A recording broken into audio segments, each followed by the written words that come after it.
Plus de 1000 actions chinoises seront incluses dans ce que le FTSE Russell appelle un indice des marchés émergents secondaires. C'est la première phase d'inclusion de titres chinois pour le FTSE, laquelle aura lieu jusqu'au 23 mars de l'année prochaine. La première phase devrait apporter environ 10 milliards de dollars dans des investissements étrangers passifs. La Banque populaire de Chine a déclaré que les investisseurs étrangers détenaient 244 milliards de dollars de titres A à la fin mars de cette année, soit 3% du marché global. C'est une augmentation significative par rapport aux années précédentes. L'inclusion des titres A dans le FTSE Russell augmentera le pourcentage de la participation étrangère dans le marché et devrait également avoir un impact sur l'équilibre des investissements. Les actions choisies par le FTSE Russell sont principalement des actions disponibles dans les connexions boursières Shanghai-Hong Kong et Shenzhen-Hong Kong. 60% d'entre elles sont cotées à Shenzhen. Cela signifie que le FTSE Russell est davantage concentré sur les petites et moyennes entreprises chinoises, car leurs actions sont plus actives.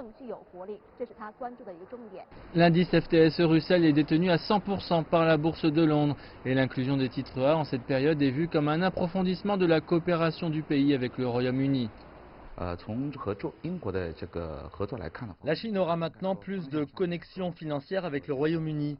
La connexion boursière Shanghai-Londres rend possible l'échange d'actions des deux côtés, tandis que l'inclusion dans le FTSE Russell amènera plus de capitaux étrangers. L'inclusion est une importante étape dans la coopération financière de la Chine avec d'autres marchés étrangers et devrait être vue comme un exemple réussi pour que les acteurs du marché en tirent les leçons dans le futur.